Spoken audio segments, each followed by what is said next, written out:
My parents declined to provide $85,000 for my son's survival, yet allocated $230,000 for my sister's lavish wedding. Years passed, they showed up, and I closed the door on them. They told me I was unrealistic for wanting to save my son. They called me bitter for daring to ask for help. But when their perfect lives came crashing down suddenly, I was the one they needed. And what I did next? Well, let's just say some lessons are learned the hard way. I can still hear the words echoing in my apartment. We don't have that kind of money lying around. Emily, you need to be realistic about this. My father stood in the doorway, arms crossed, face like stone. Behind him, my mother nodded, her lips pressed into that thin line of disapproval she always wore when she thought I was making a fuss. I just stood there. In the next room, my 7-year-old son, Ethan, was asleep, his breathing a harsh, labored sound even with the oxygen machine whirring. The medical bills were spread across my kitchen table like accusatory evidence of my greatest failure. $85,000. That was the number. The specialist's quote for the experimental treatment that could save Ethan's life. His rare heart condition wasn't responding to anything else, and every tick of the clock was screaming that time was running out. My name is Emily. I'm 31, a middle school science teacher in Columbus, Ohio, and a single mom. Ethan's father walked out 4 years ago, the moment Ethan was diagnosed at age 3. He couldn't handle having a sick kid. So I'd been fighting this battle alone every single day since. My parents lived a mere 20 minutes away, in their comfortable suburban house, the same house where my younger sister, Claire, still had her childhood bedroom preserved like some kind of shrine. Realistic, I repeated, my voice cracking, barely a whisper. My son might die. The doctor said he has maybe 6 months if we don't act now. My mother stepped forward, placing a hand on my father's arm. That familiar gesture meant to soften his message, but never to contradict him. Honey, we understand this is difficult, but we've already helped you so much over the years. We paid for 3 of his surgeries. We can't just empty our retirement accounts. I'm not asking you to empty them, I pleaded, desperation clawing at my throat. I'm asking for a loan. I'll pay you back every penny. I'll get a second job. I'll do whatever it takes. My father just shook his head. Emily, you're barely keeping your head above water as it is. How would you pay us back? Be sensible. There are payment plans, medical financing options. You should look into those. Oh, I had looked into them. I'd spent weeks, months, researching every possible avenue. The payment plans? They'd take years to kick in, and Ethan didn't have years. The medical financing companies? They wanted predatory interest rates that would bury me for decades, and most wouldn't approve me anyway because I was already drowning in medical debt. I tried to tell them, tried to explain. For a moment, I thought my mother might actually understand, might sway my father. But then he spoke again, his voice firm, final. We can't do it, Emily, I'm sorry, but we have to think about our own future too. We're not getting any younger. They left shortly after. I stood at the window, watching their car pull away. The weight of their refusal settled over me like a suffocating blanket. I walked into Ethan's room and sat beside his bed, listening to the steady hiss of the oxygen machine. His small chest rose and fell unevenly. He looked so peaceful in sleep, utterly unaware that his own grandparents had just sealed his fate. The next day I made calls. Every family member I could think of. Distant cousins, my mother's siblings, anyone. Most offered sympathy in small amounts that wouldn't make a dent. My Aunt Teresa sent $500 with a note saying she wished it could be more. I appreciated every penny, but it felt like I was trying to fill an ocean with a teaspoon. 2 weeks later, I came home from a particularly brutal day at school to find Ethan struggling to breathe. His lips had a blue tinge that sent panic shooting through me like an electric shock. I called the ambulance. They rushed him to the hospital. The doctors stabilized him, but Dr. Morrison, the cardiologist, pulled me aside with a grim expression. His condition is deteriorating faster than we anticipated, he said. Without that treatment we discussed, I'd say he has 3 months at most. Maybe less. I just nodded numbly, unable to speak past the lump in my throat. 3 months? My baby had 3 months unless I could find $85,000. I started a crowdfunding campaign that night, pouring my heart into the description, sharing photos of Ethan's bright, infectious smile from before he got so sick. Friends shared it, teachers from my school donated, even some of my students' parents contributed. But after 2 weeks, I'd only raised $12,000. It wasn't even close. Then came the phone call from Claire. My sister's voice was breathless with excitement. Emily, I have the most amazing news. Jeffrey proposed. We're getting married. I tried to muster enthusiasm despite the cold dread in my chest. That's wonderful, Claire. Congratulations. I know, right? And Mom and Dad are being so incredibly generous. They're paying for the whole wedding. Can you believe it? They said we can have whatever we want. No budget limits. Jeffrey and I are thinking a destination wedding. Maybe Italy or the south of France. Oh, Emily, it's going to be absolutely perfect. My hand tightened around the phone. No budget limits? None, she gushed. Dad said this is his little girl's special day and nothing is too good. We're meeting with wedding planners next week. The wedding won't be for another year, but we want to start planning now to make sure we get exactly what we want. I stood there in my tiny apartment, medical bills stacked on every surface, my son fighting for every single breath in the next room. And I listened to my sister gush about her unlimited wedding budget. Something cold and hard formed in my chest. A seed of understanding. An icy realization that would take root and grow in the months to come. The months that followed were a blur of hospital visits and mounting despair. I maxed out every credit card I owned. I took out personal loans at predatory interest rates. I sold everything of value I possessed. My grandmother's ring, the one thing of my own mother's I'd been given, went to a pawn shop for $800. My car got downgraded to a 15-year-old sedan that barely ran. I moved from my one-bedroom apartment to a studio just to save on rent. Through it all, every family dinner, every phone call, every interaction somehow circled back to the wedding. My parents were consumed with it, attending tastings at five-star restaurants, touring venues in Tuscany via video call, discussing floral arrangements that cost more than my monthly salary. I tried to be happy for Claire. I really did. She was my little sister, and there had been a time when we were close. But that closeness had faded over the years, as it became painfully clear that our parents saw us very differently. Claire was the golden child, the one who did everything right. She graduated college with honors, landed a prestigious job at a marketing firm, dated the right kind of men from good families. I was the one who got pregnant at 23 by a man who turned out to be worthless, who chose teaching instead of a more lucrative career, who couldn't even keep her son healthy. One evening in July, my mother called. Emily, honey, we need to talk about the wedding. What about it? I was exhausted, having just finished a summer school session and spent 3 hours at the hospital with Ethan. Well, Claire wants you to be a bridesmaid, of course.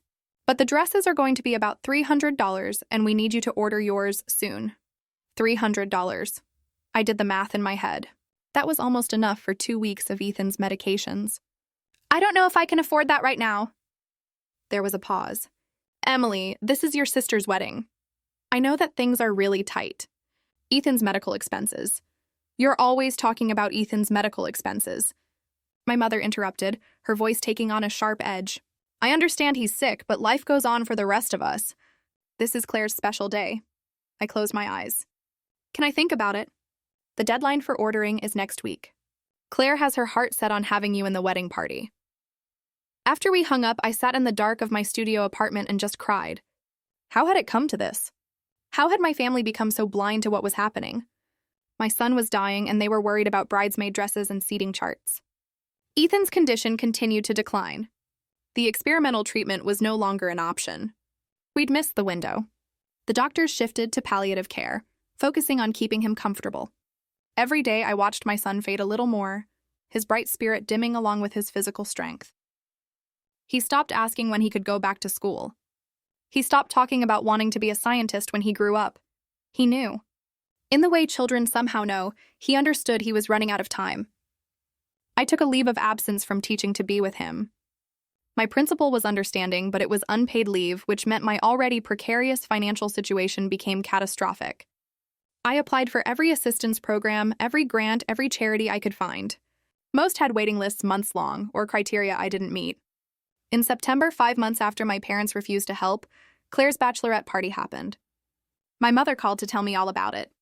They'd rented a villa in Napa Valley for spa treatments, a private chef. It was absolutely magical, my mother gushed. Claire was so happy. You should have seen her face. How much did it cost? I asked, unable to stop myself. Oh, I don't know exactly. Your father handled all that. Maybe $10,000, but it was worth every penny to see Claire so joyful. $10,000. More than a tenth of what could have saved Ethan, spent on a single weekend. I felt something inside me crack. a foundation of familial loyalty that I'd been clinging to, despite everything. That sounds wonderful, I said flatly. You know, Emily, I wish you'd try to be more excited about this wedding. Claire feels like you're not really supporting her. I laughed, a harsh sound that startled even me. Claire feels I'm not supporting her? She does. She's noticed you've been distant and you still haven't confirmed whether you'll be a bridesmaid. I can't afford the dress. Mom, I told you that. Well, maybe if you managed your money better, you wouldn't always be in this position. The words hung in the air like poison. Manage my money better. As if I had been spending frivolously instead of fighting to keep my child alive. As if the crushing weight of medical debt was some kind of personal failing, rather than the result of a broken healthcare system and a family that chose fancy parties over their grandson's life. I have to go, I said. Ethan needs me. Of course he does, my mother replied, and I heard the unspoken judgment in her tone. You know, Emily, maybe if you weren't so focused on Ethan's problems all the time, you'd be able to enjoy life more. Claire manages to balance everything so well. I hung up without saying goodbye. October brought a cold snap that seemed to settle into my very bones.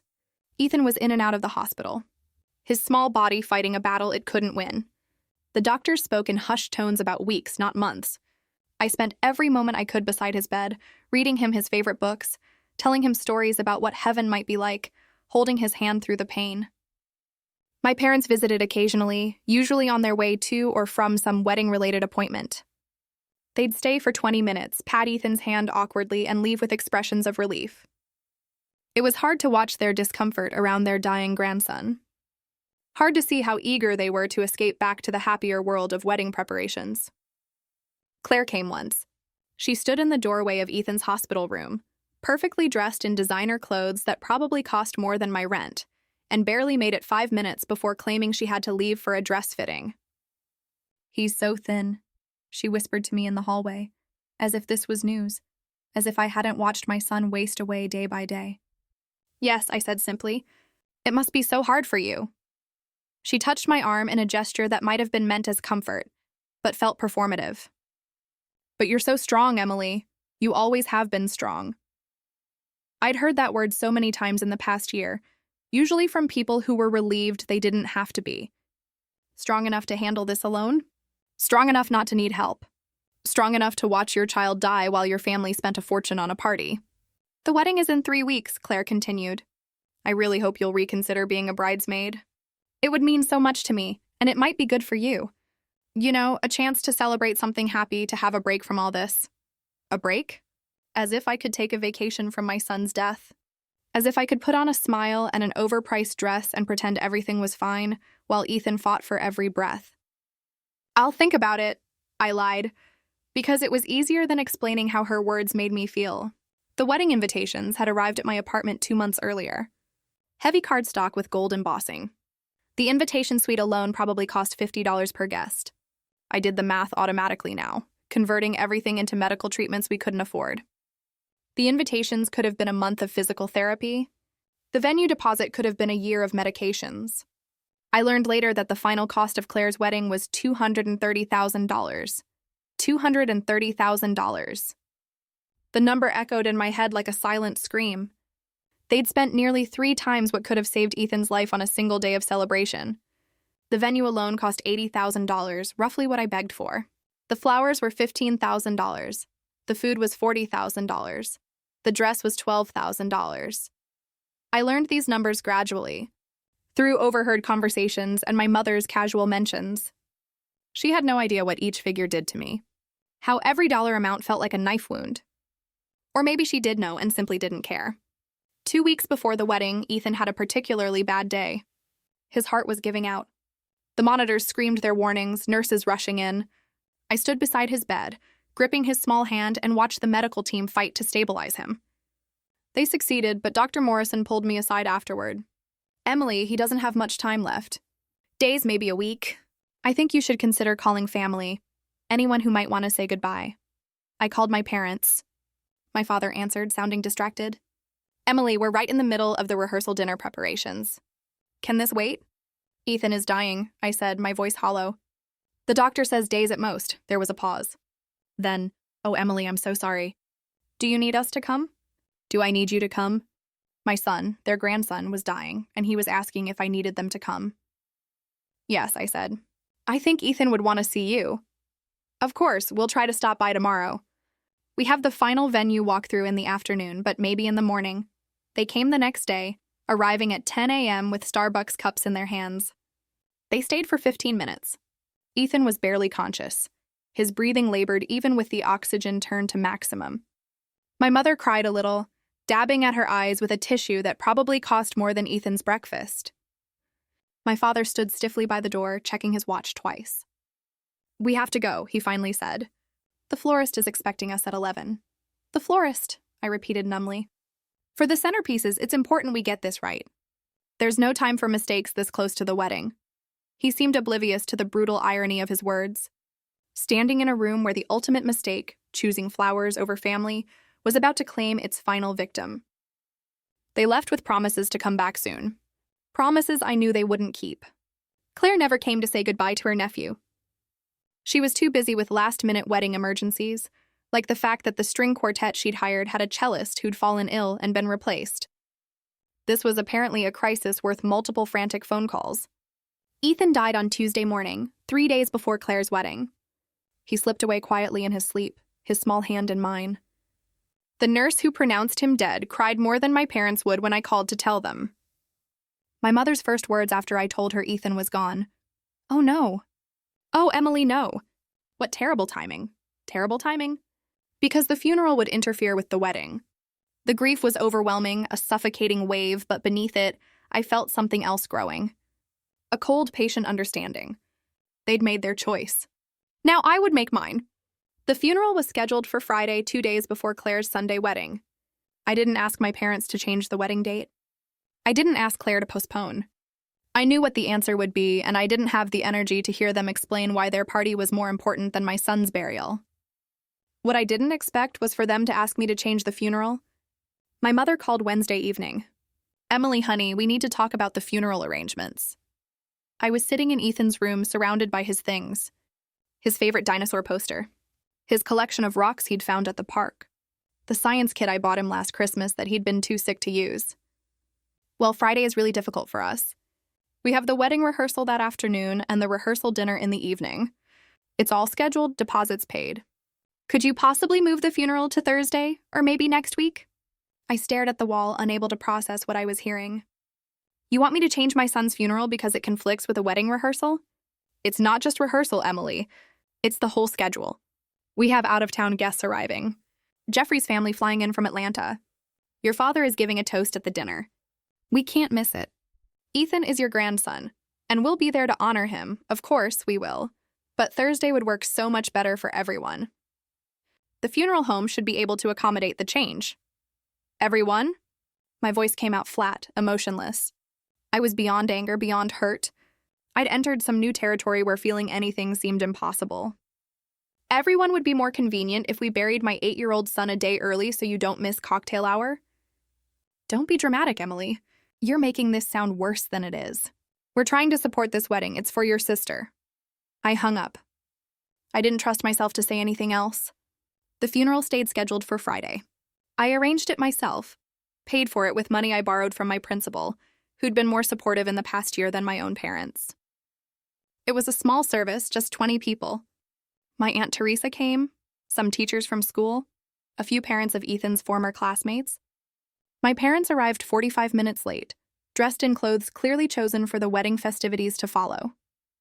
They stayed for the service, but left immediately after, skipping the small reception I'd organized at my apartment. We really have to go, my mother said, kissing my cheek with lips that barely made contact. Claire is having a crisis about the seating arrangements, but it was a lovely service, Emily. Very tasteful. Tasteful. My son's funeral was tasteful. I watched them leave, watched them drive away to their important appointments and critical emergencies, and I felt something inside me turn to stone. The grief was still there, crushing and absolute, but it was contained now, locked behind a wall of ice-cold clarity.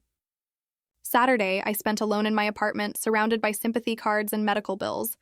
The crowdfunding campaign that had raised $12,000 had been closed, the money used up months ago on treatments that only delayed the inevitable.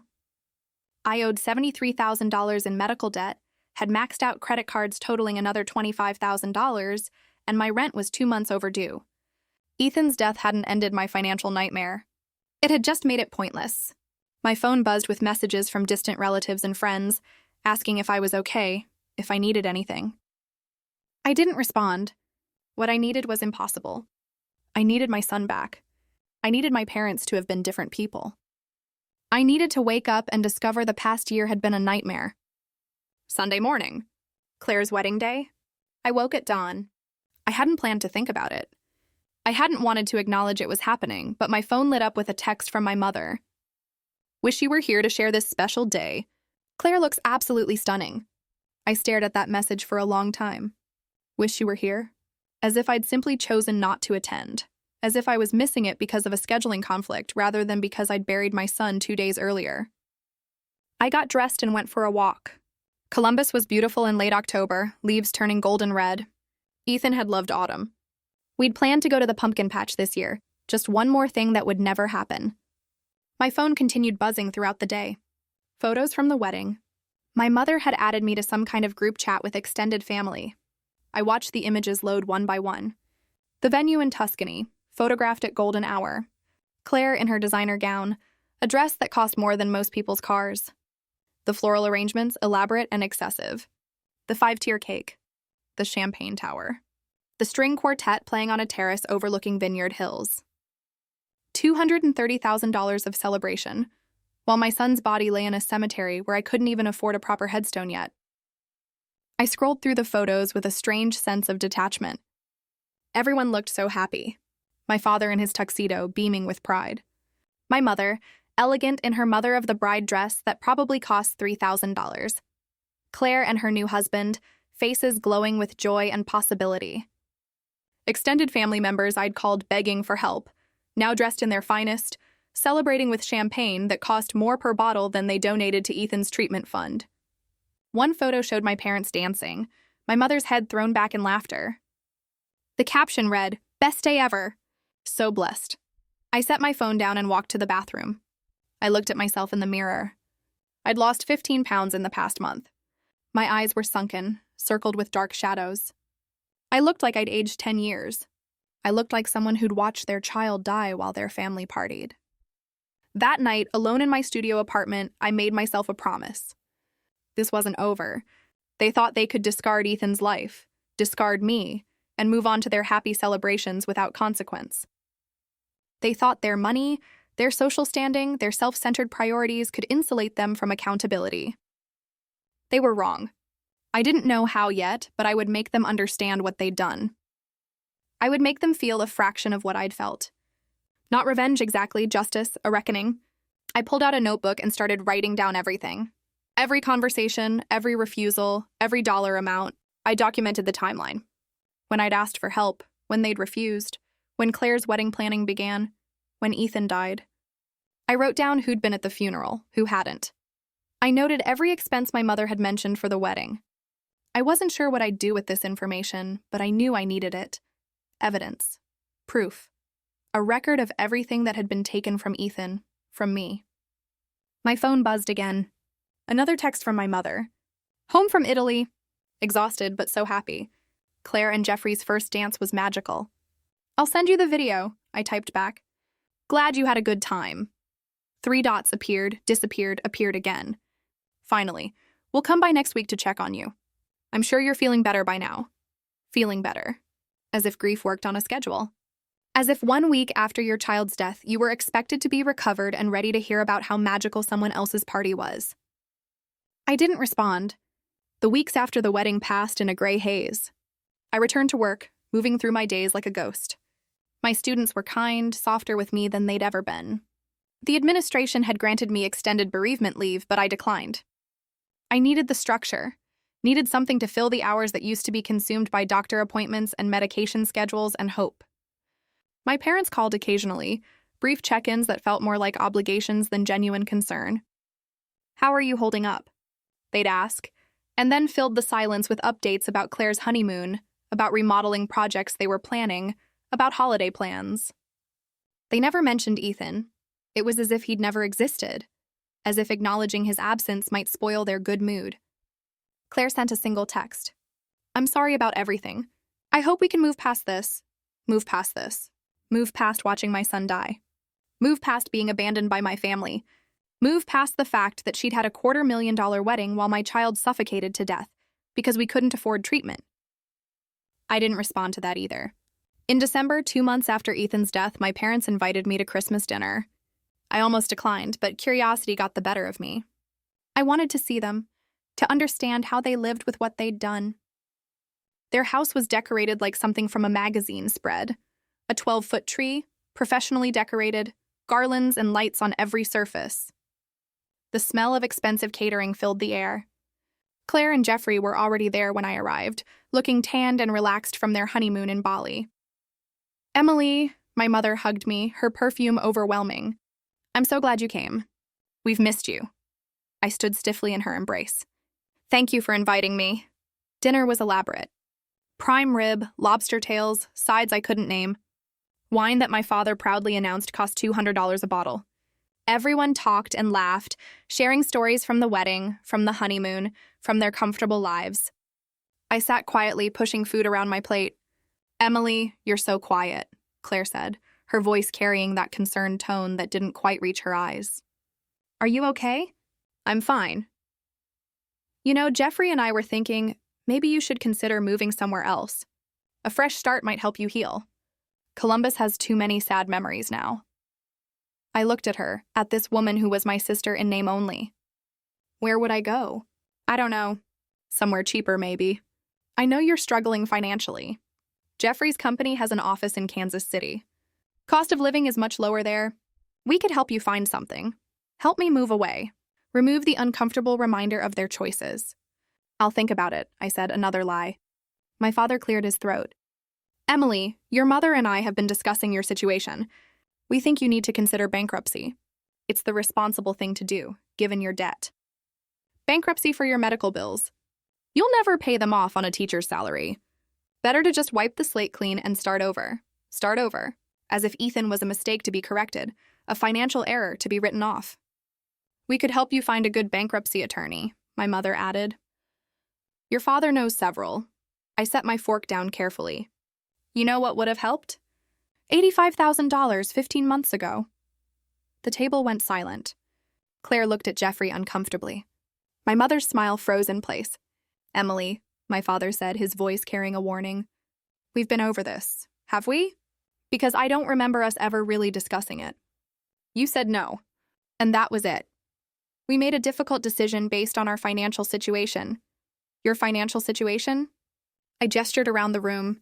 This doesn't look like financial difficulty. The $230,000 wedding doesn't suggest financial difficulty. Claire's face flushed. That's not fair, Emily. I stood up, my chair scraping against their expensive hardwood floor. You spent almost 3 times what could have saved Ethan's life on a single day. A party, flowers, and cake. And a dress you'll wear once. Emily, that's enough, my father said, standing as well. His face was red, angry. We made the choice we thought was right. We're not going to apologize for supporting your sister's happiness. And Ethan's life? What about supporting that? He was sick, my mother said, her voice shaking. The doctor said there was no guarantee the treatment would work. We weren't going to throw away money on something that might not even help. But you'd throw away twice that much on party favors and centerpieces that went in the trash the next day? Get out, my father said. If you're going to be disrespectful, you can leave. I grabbed my coat. Don't worry, I'm going. You're just bitter because your life didn't turn out the way you wanted. Claire called after me. It's not our fault you made bad choices. I stopped at the door and turned back. They were all standing now, a unified front against me. My parents, my sister, her husband, all of them comfortable, secure, righteous in their positions. Bad choices, I repeated, the words tasting like ash. Like trusting family. Like believing blood meant something. Like thinking you'd choose your grandson over a party. I walked out into the cold December night and got into my beat-up car.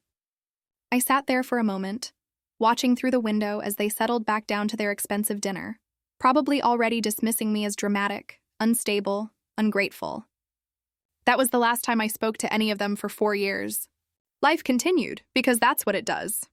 I declared bankruptcy, as my father had suggested, wiping out most of my medical debt, but destroying my credit for years to come. I moved to a cheaper apartment in a worse neighborhood. I took on tutoring jobs in the evenings and summers to make ends meet. I existed, but I didn't truly live. I also planned.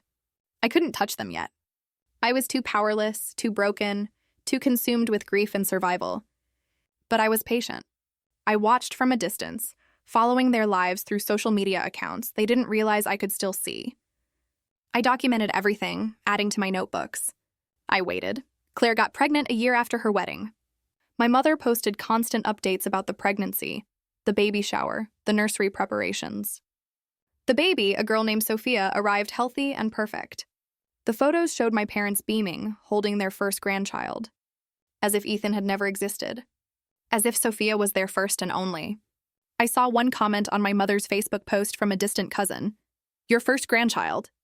So exciting." My mother's response, "Yes, we're over the moon." Not a correction. Not even an acknowledgement that another grandchild had existed, had died, had mattered.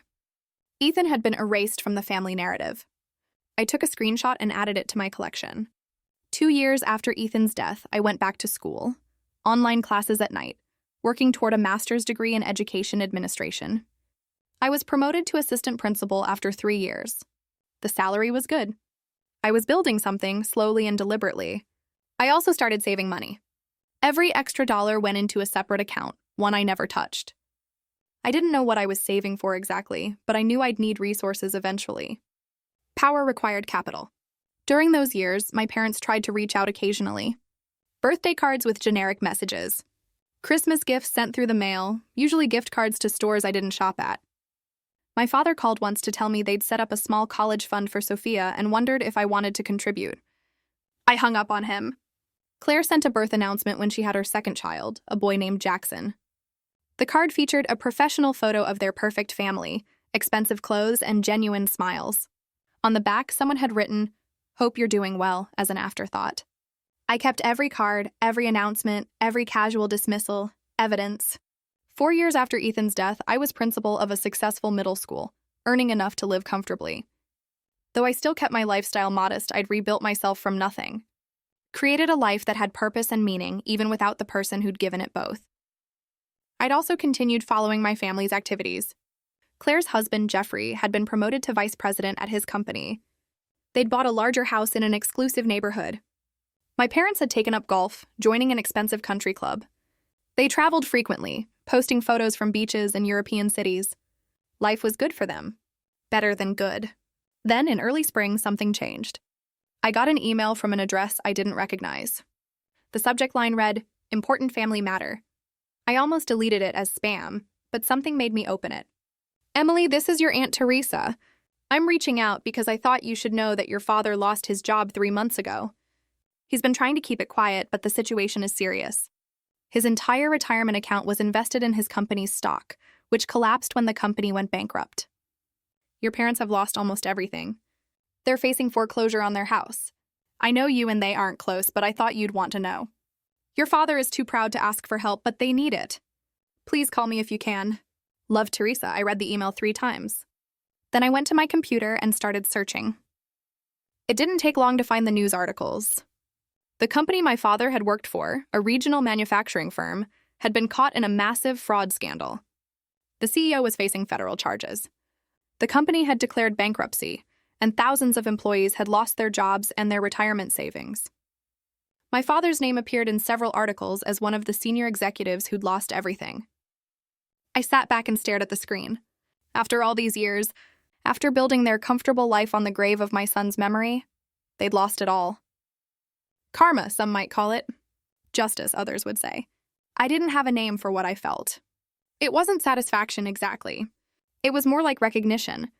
The universe had shifted, and suddenly I wasn't powerless anymore. My phone rang a week later. My mother's number. I stared at it, watching it ring, then go to voicemail. She called again the next day, and the day after that. I never answered.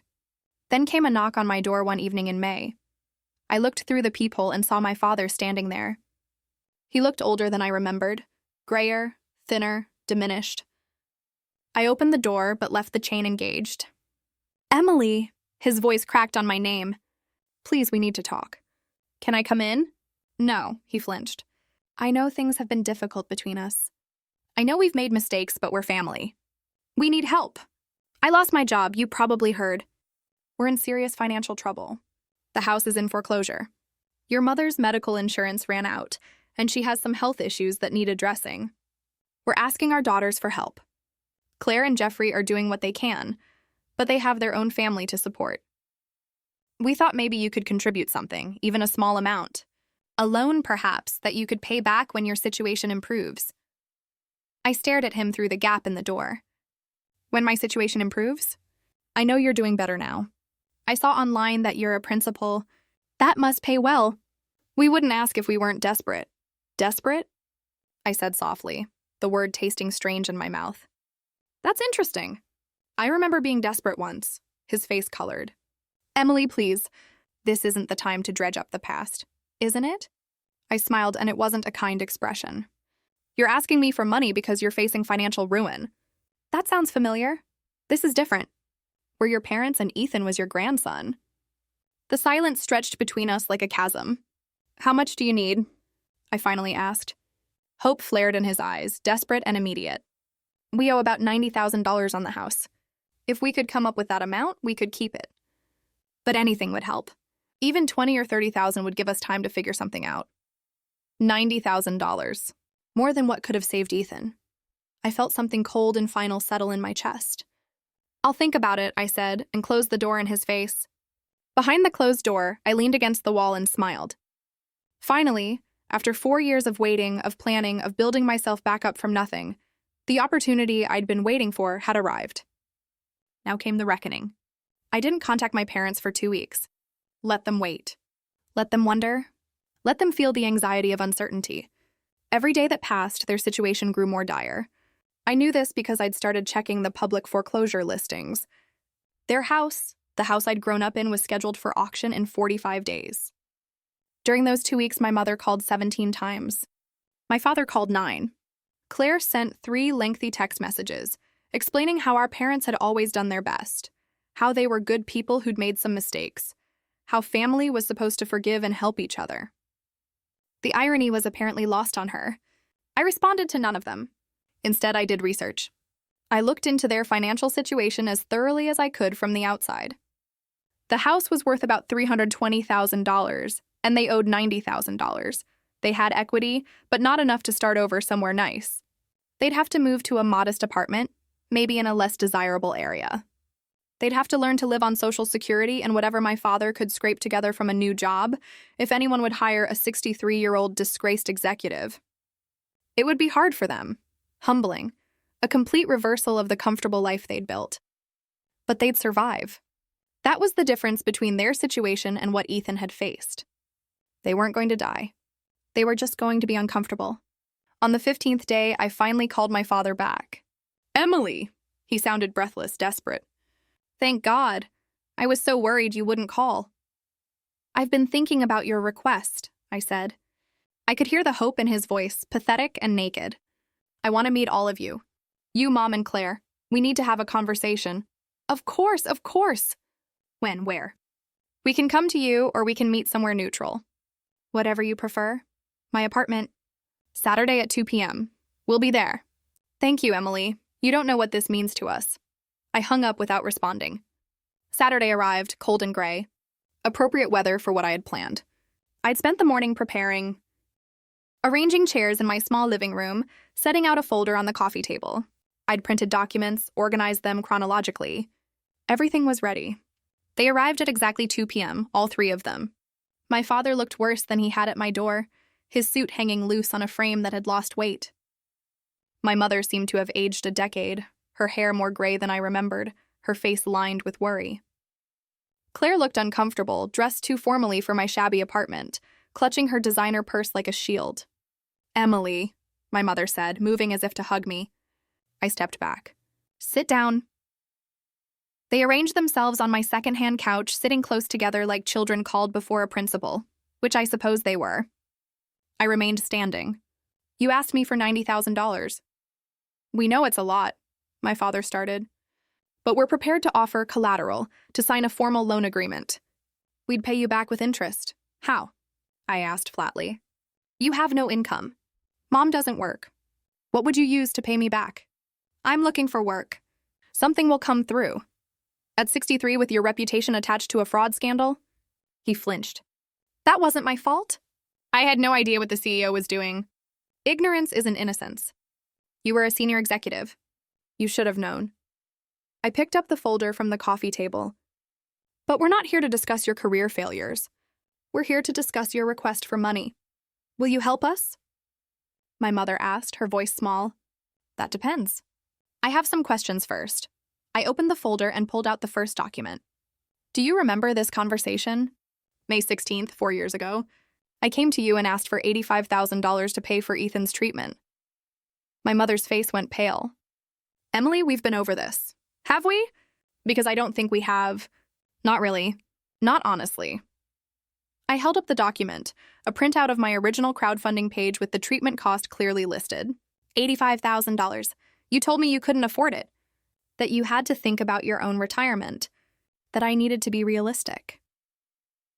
We made the best decision we could at the time, my father said stiffly. Did you? I pulled out another paper. This is a receipt from Claire's wedding planner. Total cost of services, $230,000. Paid in full by you, 18 months after you told me you couldn't afford $85,000 to save your grandson's life. Claire stood up. This isn't fair. You're twisting everything. Sit down, I said, my voice hard enough that she obeyed. I'm not finished. I pulled out more documents, laying them on the coffee table one by one. Wedding venue, $80,000. Flowers, $15,000. Catering, $40,000. Wedding dress, $12,000. Photographer, $8,000. Bachelorette party, $10,000. Should I continue? What do you want from us? My father demanded. An apology? Fine, we're sorry. We made a mistake. Is that what you want to hear? A mistake? I repeated softly. You think choosing a party over your grandson's life was a mistake? We didn't know he was going to die, my mother whispered. Yes, you did. The doctors told you. I told you. You knew. And you didn't care enough to help. I pulled out another document, the one that hurt most to look at. A photo of Ethan in his hospital bed, taken 2 weeks before he died. This is what $85,000 would have saved. This child. Your grandson. Remember him? My mother started crying. Claire looked away. My father stared at the photo with an expression I couldn't read. Emily, please, my mother said through her tears. We know we failed you. We know we should have done more. But we can't change the past. We can only ask for your mercy now. Mercy. I placed the photo back in the folder carefully. That's interesting. I don't remember receiving much mercy when I begged you for help. When I sold everything I owned. When I maxed out every credit card. When I moved to a studio apartment and ate ramen so I could afford Ethan's medications. We didn't understand how bad it was, my father said. Didn't you? I told you multiple times. I showed you the medical bills. I explained that without treatment he would die. What part of that was unclear? Silence. But you understood perfectly well how important Claire's wedding was. You understood that the centerpieces needed to be exactly right, that the venue had to be perfect, that your daughter deserved the best money could buy. I sat down across from them, my voice calm and measured. Here's what I've learned in the past 4 years. You didn't help Ethan because you didn't want to. It wasn't about the money. You had the money. You proved that. It was about choice. You chose what mattered to you. That's not true, Claire protested. They were trying to protect their retirement. Were they? Because they spent almost 3 times their retirement concerns on your wedding. Math doesn't lie, Claire. Priorities don't lie. My father leaned forward. Emily, I understand you're angry. You have every right to be. But are you really going to punish us now, when we need you most? Are you going to be as cruel as you think we were? Cruel, I said, tasting the word. Is it cruel to make choices based on what matters to you? Is it cruel to decide that your resources should go toward your own priorities rather than someone else's crisis? Because that's what you taught me. That's the lesson you gave me when Ethan was dying. So you won't help us? My mother said flatly. I didn't say that. I picked up the folder and pulled out a check I'd prepared. I'm willing to give you $90,000. Hope bloomed on their faces. desperate and immediate. However, I continued, there are conditions. Anything, my father said quickly. We'll sign whatever you want. Payment plans, interest, collateral. It's not about payment. I set the check on the table between us. It was made out for $90,000, dated for today. The first condition is that you acknowledge here and now that you chose Claire's wedding over Ethan's life. That you had the money and refused to help. I want to hear you say it. They stared at me. Claire looked at her parents. You don't have to do this. She's trying to humiliate you. Yes, I agreed. I am. Just like you humiliated me when I begged for help. When I stood in your doorway with medical bills and you told me to be realistic. When I buried my son alone because you had a rehearsal dinner. So, yes. I want you to say it out loud, that you made a choice, and Ethan died because of it. My mother was crying harder now. My father's face was red, but they needed that check. They needed it desperately. We chose the wedding, my father finally said, his voice barely audible. We had the money and we chose to spend it on Claire's wedding instead of Ethan's treatment. And? I prompted. And he died because we didn't help. Mom? I looked at my mother. We should have helped you, she whispered. We should have saved him. We were wrong, I turned to Claire. And you? What's your role in this? I didn't know, she said quickly. I didn't know they'd refuse to help Ethan. Didn't you? You never wondered where the money for your elaborate wedding came from? You never thought it was odd that I asked you to move your bachelorette party because Ethan was in the hospital and you refused? You never questioned having your wedding 3 days after your nephew's funeral? She had no answer. Here's the second condition, I continued. You take this money, you save your house, and you never contact me again. No birthday cards, no Christmas gifts, no phone calls.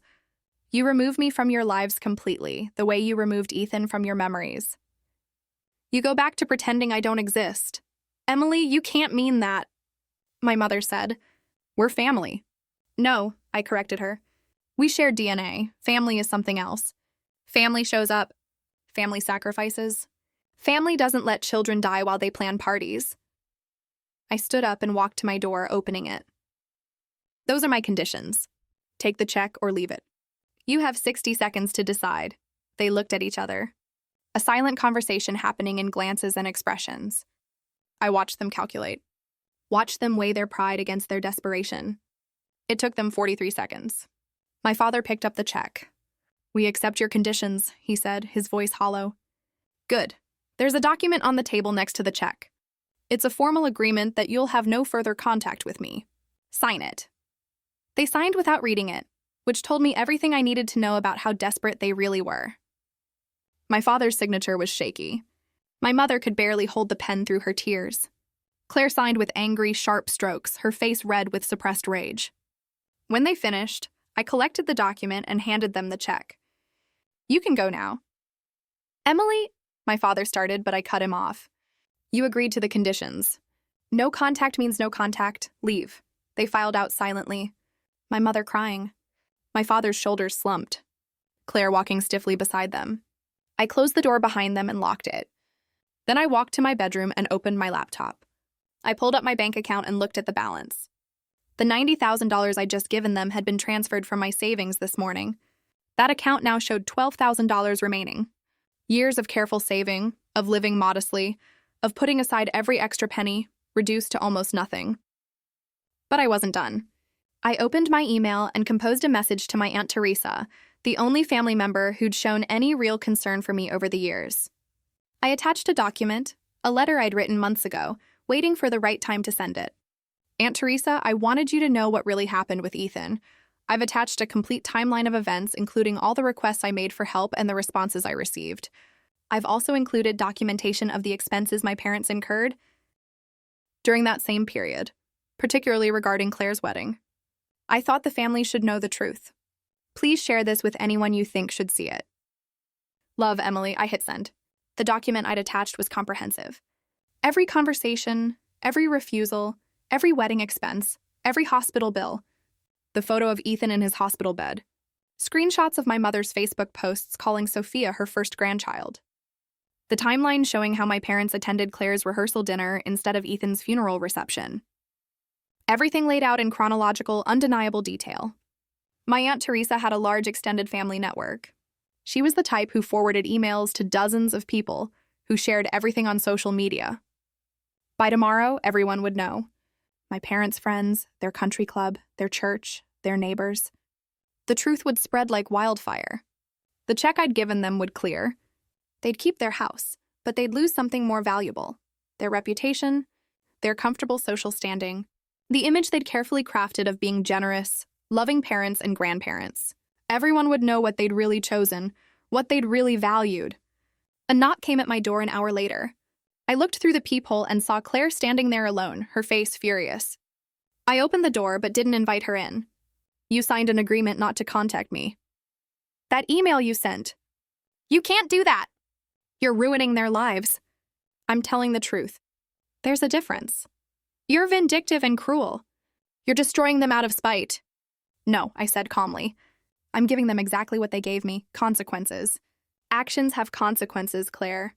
They made choices, and now they get to live with them. Just like I've had to live with watching my son die. They gave you $90,000.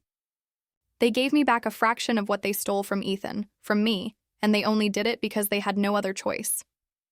If they weren't desperate, would they have helped? We both know the answer. You're never going to let this go, are you? You're going to hate us forever." "I don't hate you," I said, and realized it was true. Hate requires caring. I don't care about any of you anymore. You stopped being my family the day you chose a party over my son's life. Now you're just strangers who happen to share my last name. Mom is devastated. Dad looks broken. Was that worth it? Ask Ethan if it was worth it. Oh, wait. You can't, because he's dead. Claire's face crumpled. You really are as heartless as they said.